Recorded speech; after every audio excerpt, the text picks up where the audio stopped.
If you had the power to change the name of one place in the United States, what place name would it be? Let's go with Versailles, Kentucky, because it's totally un-American to have a city named after the Sun King's glitzy palace. But, apparently in Kentucky, they pronounce it Versailles. So then I was rethinking, I was like, maybe absolutely butchering the French language is the most American thing you can possibly do. Mon Dieu. Ted, what's yours? I served in the military for many years, and we were living in Japan, and I told my young sons that we got our next set of orders. We're going to Rhode Island. And so they went online to learn more about Rhode Island. And they said, is it the state of Rhode Island and Providence Plantations? Mm-hmm. Are we moving to a plantation? That was the name. It was given in like the 17th century. But in 2020, Rhode Islanders decided to remove and Providence Plantations from the state name. So I'm very, very happy that Plantations is no longer in the name. Well, fingers crossed it is not coming back imminently. Yeah, tell me about it. Exactly. Mine is this community on the big island of Hawaii. It's called Honaunau na Po'opo'o. It should be longer. Right. More vowels. This is Impromptu from Washington Post Opinions, a show that brings you conversations about the news we can't stop thinking about. I'm Molly Roberts, a columnist at The Post. And I'm Drew Goins, author of the Today's Opinions newsletter. This week we're talking about names and what it means when places are renamed, renamed, renamed ad infinitum. President Trump seems pretty into name changing, from the highly publicized Gulf of America to Mount Denali turned back to Mount McKinley. But his government is also trying to strike the T from LGBT and has changed the name of military base Fort Bragg from Fort Liberty back to Fort Bragg. And it seems clear that he means business. He banned the Associated Press from some White House events, and he announced this week that that ban will continue until the AP agrees to switch its style guide from Gulf of Mexico to Gulf of America. So how much do names matter, especially when it seems like they can be switched back and forth all willy-nilly depending on who the president is? Are these names just symbols, or do they actually change the way we think about things? Today we have our colleague, Ted Johnson, here to get into all this and more. Ted, hey, thank you for joining us. Thanks for having me. It's always good to be here. So, Ted, as you just mentioned, you're a former military man. We thought we'd start by talking about military bases. After the 2020 racial justice protests, Congress started a process of renaming 9 military bases that honored Confederate generals. And one of those, of course, was Fort Bragg, which became Fort Liberty, and now has reverted back to Bragg. But, plot twist, this time it's named after a different Bragg who fought in World War II. Ted, did the change to Fort Liberty make any difference to you? And do you think it made a difference to soldiers who'd spent time there? Or is all of this just political posturing? Yeah, it's both. It both made a difference, and it is absolutely political posturing. I grew up in Raleigh, North Carolina, just an hour north of Fort Bragg, and Bragg is an institution in the state of North Carolina. I have 2 uncles that were Army colonels. They both served at Bragg. And so the name change to Fort Liberty was a hard-won change that had mostly been accepted. And there wasn't, like bring back Bragg protests outside of the gate. This was accepted. So the reversal now makes the entire exercise of the name change and now changing it back to makes it all seem political, instead of it seeming like we are a nation that learns from its past and chooses to honor the things that we share in common and not the things that divide us. Yeah, it's kind of funny. I mean, I never thought about what Fort Bragg meant, whom it was named for, until the change to Fort Liberty and now back to Bragg. I guess that's sort of the point. But it does make me wonder, kind of on both sides of it, when we talk about should we rename these things, when is it meaningful? Why is it meaningful? How necessary is it? I mean, Ted, I have a question for you as someone who was not in the military. I mean, I grew up in North Carolina as well. I'm very familiar with Vietnam, which is what people call Fayetteville, because there's so much military presence. You speak the language, brother. But in your years of service, when you were at bases, when you were at, interacting with places, things named after people, did you think about that namesake? Was that something that you, and especially other service members you knew, do they know who Bragg is, who Bragg was? Is there Bragg pride? Is there learning about Bragg the person? Tell me a little bit about that. Yeah, no, there's not. I mean, Right. I didn't know who Bragg was growing up in North Carolina. I just knew that was the name of the place. Mhm. I'm glad after learning about who he was, it's a good thing that a United States military base is not named after a guy who lost in the one domestic war that we fought. I'll be honest, I kind of expected that answer on the Bragg thing because, I go through my life not knowing any of the namesakes that are, right around the corner from me. I will speak to something I do have some experience with, not the military. But I used to live around the corner from a Swan Street in Washington, D.C., and that was named after a slave-owning former governor of Maryland. It was renamed like 2 years ago, actually 2022, I think, to someone else with the last name Swan, who just happened to be possibly America's first drag queen in the 19th century, which is an incredible switch. And like that was something to celebrate. We had scrubbed it of this like awful connotation association while keeping the name that was so familiar to people. If Bragg had changed originally to be just renamed after this new Bragg, this World War II paratrooper that Hegseth decided on this time, is that, an acceptable change to you? Is it like, I get that switching to that via Liberty is a slap in the face, right? Because Liberty was hard won and stuff. And this reversion is like a hint, hint, wink, wink, right? Like we're actually honoring the Confederate on some level. But had it just been renamed to this new guy, considering how divorced Bragg is from Bragg the person in most people's minds, what would you have made of that change? So if it was well thought out, if that was the recommendation of the committee, the renaming committee that the Pentagon put together, then I think it would be accepted because there was the process was perceived as legitimate. Mm-hmm. When the process is illegitimate, then the result of it is often not going to be accepted or perceived to be solely political. Right now, it looks like they just went to a medal of honor list, and did a find and control F. Right. Where's Bragg? Got it. Yeah, this guy actually did some pretty cool stuff. Let's just change the base to him. Yeah, I think it's interesting because it's just a very different effect changing it from Bragg to Bragg, but the new Bragg is less of a terrible person than the old Bragg, because the point isn't so much the new name as it is the change. You're trying to send a signal, I have made this something different, and you want that signal to be as noticeable as possible. That could be a signal that we object to, like Gulf of America maybe, or it could be a signal that we support, like the change from Bragg to Liberty, or perhaps the change from McKinley to Denali. So, well, I think that it's kind of a neat little trick, the idea that, we're going to name this to something that's the same name but has a different meaning, and it is sort of a reclamation thing, and I like it. I can also see the argument that maybe we should be just renaming things as dramatically as possible. That will lead to more discord, but it's definitely a more powerful message, and will also get people talking who weren't thinking about the name in the first place. Right. I want to turn to another name terminology change coming from the Trump administration, which is removing the T for transgender from a whole bunch of government websites, including like the historic website for the Stonewall Inn, which was the birthplace of the gay liberation movement. Now it's just LGB. Sounds weird.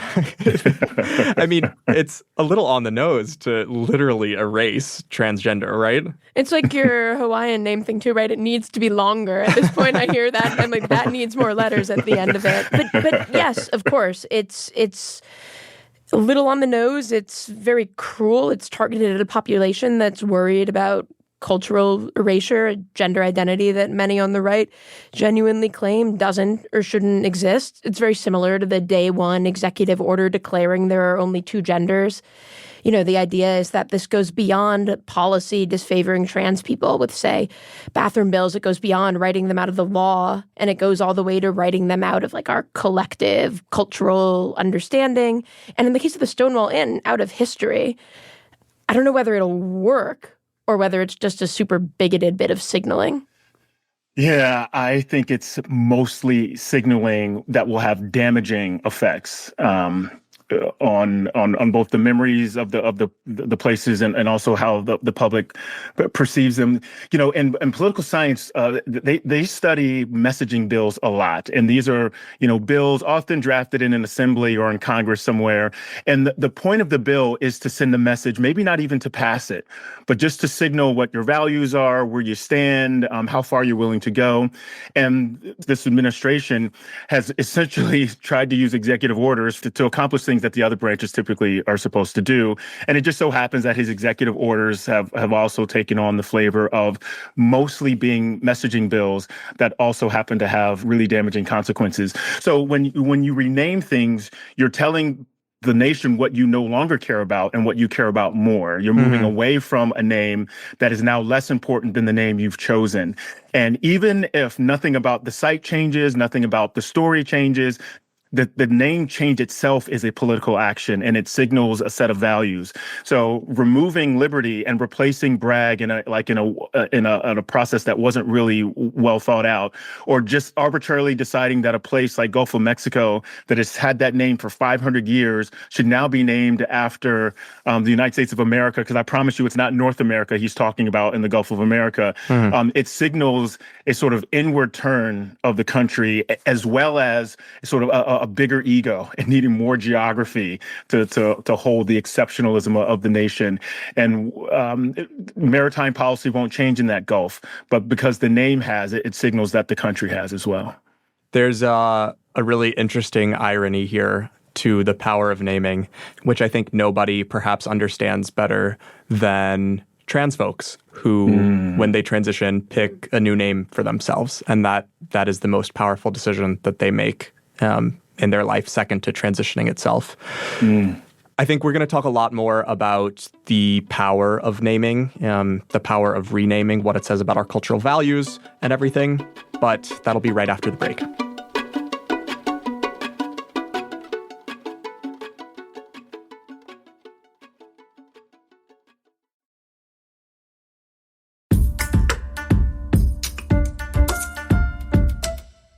Welcome back. I'm Molly Roberts, and I'm here with Drew Goins and Theodore Johnson. Or Ted, I'll have to check the executive order to see which name I'm supposed to call you. Don't DEI me, man. We're talking about the importance or the insignificance of the recent naming disputes in the news. So some of these changes can seem, silly or piddly. The Gulf of Mexico, Gulf of America thing, I think is big, but you see some people just laughing at it, right? It's been a topic of a lot of derision already. But as they accumulate over time, what is the bigger picture? Do you think what we call things matters? So to me, the main impact of changing any name is a symbolic one. The people who change the names are telling us what they, the name changers, stand for. I think it's a harder question of what the practical effect is. A lot of this debate, surprise, surprise, appeared first on college campuses. So Yale has a bunch of residential, quote-unquote, colleges into which student bodies sorted, and they're named after famous Yale grads, one of whom was John C. Calhoun, who was a famous statesman from South Carolina and a big champion of states' rights and effectively the Confederacy. So there was a debate a few years back about changing that name. The thought was that this wasn't only about Yale saying, this is what Yale believes in now. It was also about whether Black students were getting the message that this place was not for them, which it historically had not been for them. And so the idea was it was meaningful to their experience at the college to have the message altered. And then I think that invites kind of the second question of, well, was there any meaningful shift for students of other races who maybe subconsciously were thinking a little too much about John C. Calhoun's redeeming features, like, oh, he was a good orator, or really distinguished Yale grad, go Bulldogs. So, and maybe we don't want the supposed best and the brightest of society, the rising generation, to be introducing that kind of nuance to something that really shouldn't be nuanced. Maybe that does have a little bit of an impact on our broader conversations in the country. Yeah, I'll tell you, especially on this Gulf piece. I remember when I first started deploying to the Middle East, I would say we're going to the Persian Gulf, and all of our training materials reference the Persian Gulf. But in 1991, the military decided that it wasn't the Persian Gulf, it was the Arabian Gulf, but a lot of my training materials hadn't been revised yet.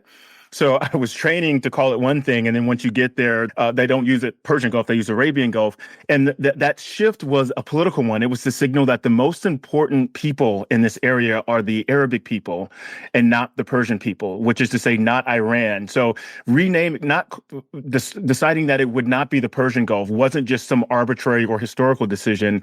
It was also a geopolitical decision to not refer to this crucial body of water after one of our main adversaries in the region. And I think because President Trump really believes the southern border is like the key to America's security, renaming that Gulf from the place that borders our southern border to us is also a shift, is a geopolitical decision. I mean, it's just full manifest destiny rewarmed. Yeah, you just name it and it's yours. Yeah, exactly. A congressman introduced legislation to rename Greenland Red, White, and Blue Land, which, oh my God, which I think probably is not going anywhere. But I mean, even silly stuff like that, if repeated enough, has an effect. I mean, I think naming is incredibly powerful, and Trump obviously gets this. It's been almost 10 years since the campaign, when he campaigned in 2015, 2016. But I still remember Lion Ted Cruz, Little apostrophe Bob Corker. I mean, like, when's the last time you thought about Bob Corker without thinking Little? I'm never going to. I never have. Right. Yeah, exactly. Right. And he's made so much money, not just building hotels all over the world, but licensing the name Trump. That's right. Changing the name of a hotel to Trump changes that hotel's fortune. So this man has made tens of millions of dollars just changing the names of things. Of course, he's going to think that there's power in that. And I mean, the names of things, like the primacy of that appears throughout literature. It appears in the Bible, right? Like knowing the name of something is just so, there's like this mystical, primal nature to it. I was some like accidental mysticism I encountered on the Board of Geographic Names website, which is where you can like go and make a proposal to change some place name in the United States, which I imagine is not the process that Trump went through. But on their FAQ page, they announce, let me get the language correct. Once named, a feature in the Geographic Names Information System can never be unnamed. Dun, dun, dun. Which I find like, I mean, and these are like, this service is naming like random pillars out in the Southwest, like the teeny tiniest stuff. But the idea that like once that little thing has a name, it can never go away. That just speaks to the power of this custom. He said when he was explaining why he did this, quote unquote, it's ours. Right. Right. I mean, I guess we should be glad it's the Gulf of America and not like the Gulf of the Deal or something. That's right. Right. Or, something MAGA related. And so that's the other thing. I'm surprised they didn't just make it a MAGA acronym. Like Gulf of America is the last two letters. And that's a lot of folks in Congress, when they name bills, they often will have an acronym that speaks to the values in the bill. After 9/11, it was the Patriot Act. Of course. Yes, we're going to be spying on people's phone conversations, but it's in the name of patriotism. And you have to take your shoes off when you go to the airport and, can't bring a bottle of water, but you're being a patriot by being obedient to these new restrictions. And so you're absolutely right that naming signals the values in it, the values that we hope people will associate with it, as well as, obtaining a power themselves to govern our behaviors a little bit. I do think there's something more insidious on some level about naming it just Gulf of America, which is, on its face pretty inoffensive compared to something like Gulf of MAGA, because we might not abide by that change. The AP may never cave and just be like out of certain White House events, but there are going to be textbook companies that start printing Gulf of America. Google would not have changed its site to Gulf of MAGA, probably. That would have been a bridge too far. But like if you look at Google Maps now, it is Gulf of America. Over time, usage changes and meanings accrete to power. And something like Gulf of America, I can see, very easily being what most Americans call it 2 or 3 generations from now. I think Absolutely. that's right. I think also it goes back to the LGBT thing in that it is erasure. It's like you said earlier, Ted, he doesn't mean North America. He means America. We are all that North America is. Right. And I do think that's harmful because it's, like you say, Drew, we may use this different language for it, and that language is going to inform how we think about it too, who we think is the prime actor here and who are only the secondary ones. I will say, on the Google point, for a little bit of hope, maybe that's going to be true of people in America. In Mexico, at the moment, it still says Gulf of Mexico. Mm-hmm. Checked with a friend in the United Kingdom. At the moment, it says for him, Gulf of Mexico in parentheses, Gulf of America. So we are really in trouble when they reverse it to Gulf of America in parentheses, Gulf of Mexico internationally. So inside parentheses, outside parentheses, are you guys going to abide by these changes in any way? I will be honest with you. I still refer to Fort Liberty as Bragg more out of habit than out of any political statement or reverence for the guy it was named after. I have committed myself to calling it Liberty ever since really last year, but even doubly so now. So I will not be going back to Bragg, and I will certainly not be calling the Gulf of Mexico the Gulf of America, though I will understand if editorial standards change my drafts. Yeah, no way. The Gulf of America sounds way too corny. Apparently, it was called the Sea of the North at one point in history, so I'd rather go with that. Also, that's pretty cool. It was once called the Chinese Sea because it confused some conquistador or another. He didn't know where he was. So if you really want to stick it to Trump, that's what you should pick. I will offer Trump a trade. I will start calling it Gulf of America if he changes the name of the river to Rio Bravo, as Mexico calls it, and the Gulf of California to the Sea of Cortez. Well, on that note, I think we'll wrap this up.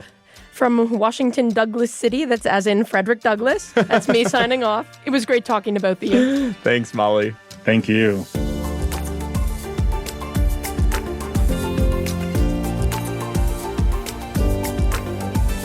This episode was produced by Regina DeHeer and Hadley Robinson, edited by Demir Marusic and Allison Michaels, and mixed by Sam Baird. Special thanks to Millie Mitra and Deirdre Byrne. Thanks for listening to Impromptu. Please send us your thoughts about all things names. Email impromptu@washpost.com. And be sure to tune in on Tuesday to hear our colleagues Ruth Marcus and Dana Milbank tackle the biggest political news of the moment. We'll be back in your feed next Friday for another episode.